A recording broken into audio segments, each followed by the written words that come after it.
Welcome to All Grown Up Now, Tales of a Checkered Past. I'm Kenneth D. King, podcasting from my studio near Union Square in New York City.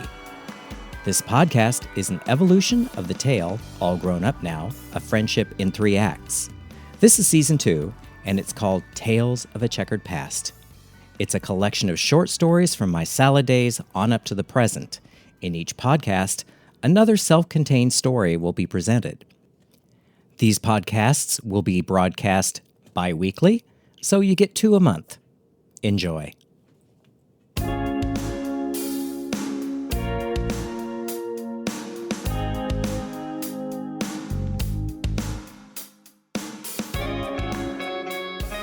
Episode 65 is called The Orchid Brooch.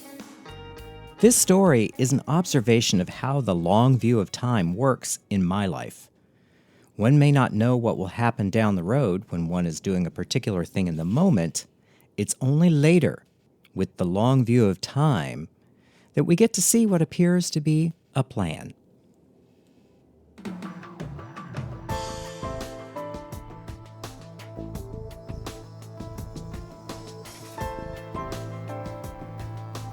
This is the story of the history of one of my early jewelry pieces, an orchid brooch made in the summer of 1987. It was special. Perfect, actually. It's also a story of a wish I made back then, which was granted over 2 decades later.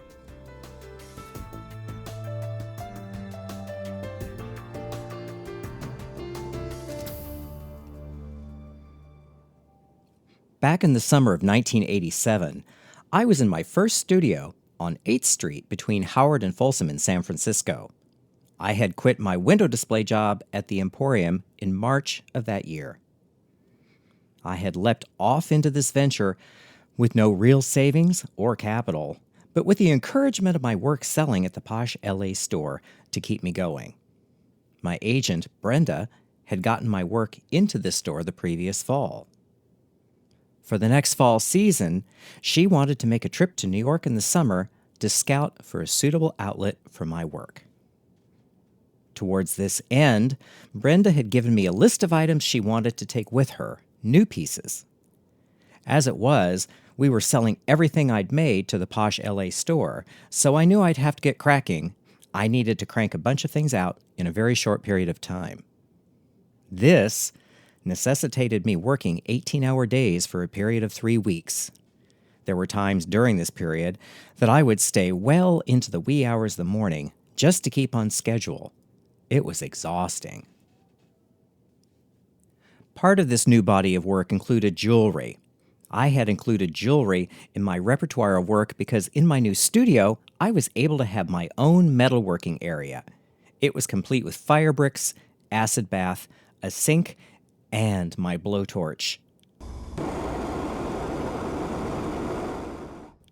On my list were several new metal pieces for the order. I did most of my metalwork in the evenings.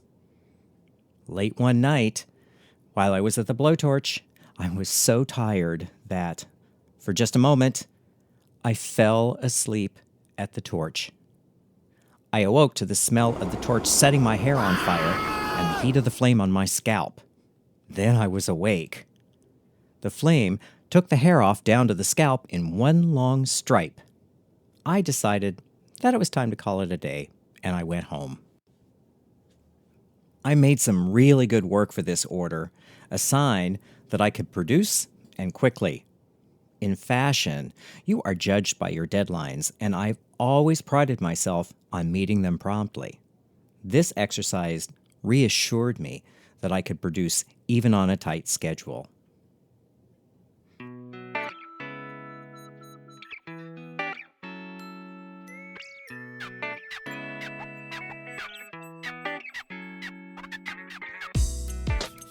One of the series that I made during this time was the Orchids.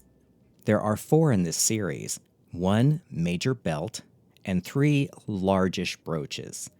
There was a sub-collection called the leaf jewelry, earrings, and smaller brooches. These are all hammered bronze and sterling, fabricated, not cast. The orchid brooch of the title was the fourth in this series. It was a little smaller than the first three, but special in its own way. In the construction, there are 27 solder joints to make the entire piece hold together. After the metalwork was finished, I patinated it in a cordovan brown, polished the edges of the petals to expose the bronze, and then added sterling stamens and Venetian glass beads. It was special. Perfect, actually.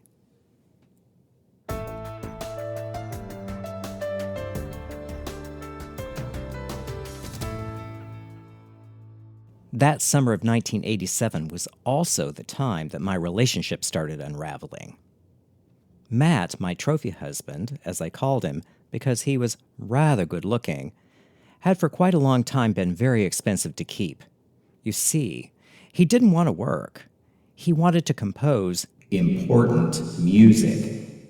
To this end, he'd gotten a BA in composition that May, and right after, informed me that he wouldn't be getting a job until he had his doctorate, and I would just have to be okay with that. This was not good news. On top of that, his teenage son Peter was there for his 6 weeks a year visit, which meant I needed to support 3 people. It was rough. Matt was forever coming to the studio to ask for money, so the two of them could go here or there. I was glad to give it. I just wanted them out of my hair while I worked on this big order. On this particular day, they had arrived just after I had completed soldering the orchid brooch. All 27 solder joints. That involved lots of planning, some jerry-rigging, and 3 different temperatures of solder to hold it all in place. I took it out of the pickle bath to show the two of them. I was so proud. Now, Matt always handled my work like a 5-year-old. He reached out to take the brooch from my hand and knocked it to the floor. I heard a loud crack as it hit the concrete. I picked it up. One side was completely flattened, and 3 solder joints had popped open.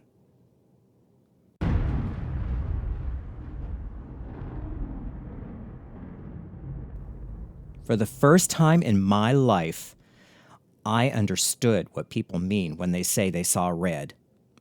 I saw red. I was so furious, I couldn't speak. The only thing I could think to do was jump up and down in silent rage. The lack of sleep, the frustration, the resented responsibility of supporting 3 people, it all came out right then. I stopped jumping and looked at them. "I think you should go," I said calmly. "What do you mean?" Matt said. I glared at him. "Dad, I think we should go," Peter shouted while heading for the door. Matt followed. I hurriedly followed them to the door and pushed them out. Then, still furious, I slammed the door behind them. Then, leaning with my back against the door, I looked up to the heavens and said firmly, "I want this man out of my life." That was June of 1987. By the end of the year, he was gone.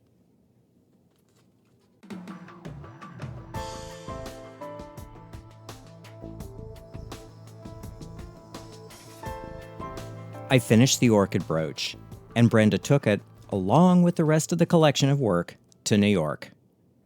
That's when I learned that New York stores don't generally buy from outsiders on the first visit.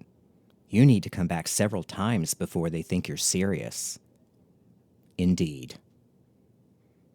The orchid brooch went to the posh LA store for a time as a consignment piece, but it came back.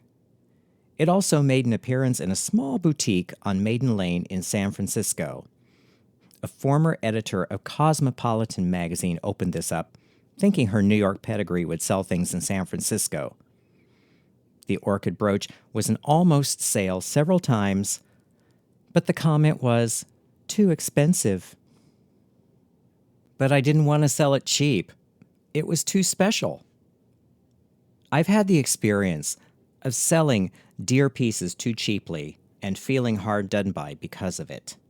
So I stuck to my price on this one. I'd be happy to keep it as my own. It was special. Perfect, actually.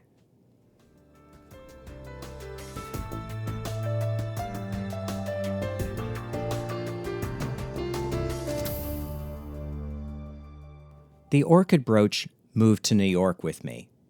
It lived in my collection in its velvet case, where occasionally I'd take it out and look at it. But curiously, I never wore it. I wear other of the pieces of the leaf collection that I've kept, but not this one, no. Then I got engaged. I decided to wear Fortuny fabric on my wedding day for luck.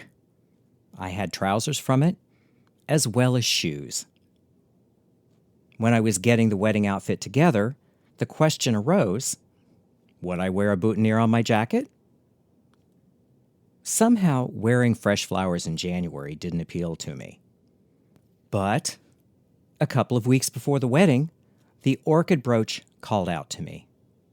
I brought it out of its velvet case and pinned it to the jacket. It was special. Perfect, actually.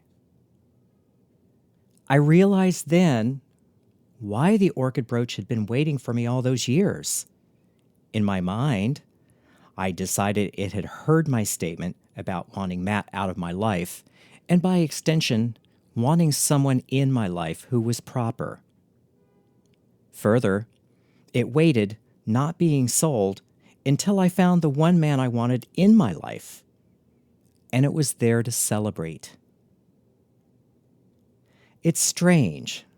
Looking back, I realized that all those years ago, I was making the jewel I would wear on my wedding day. The orchid brooch had waited. It was special. Perfect, actually.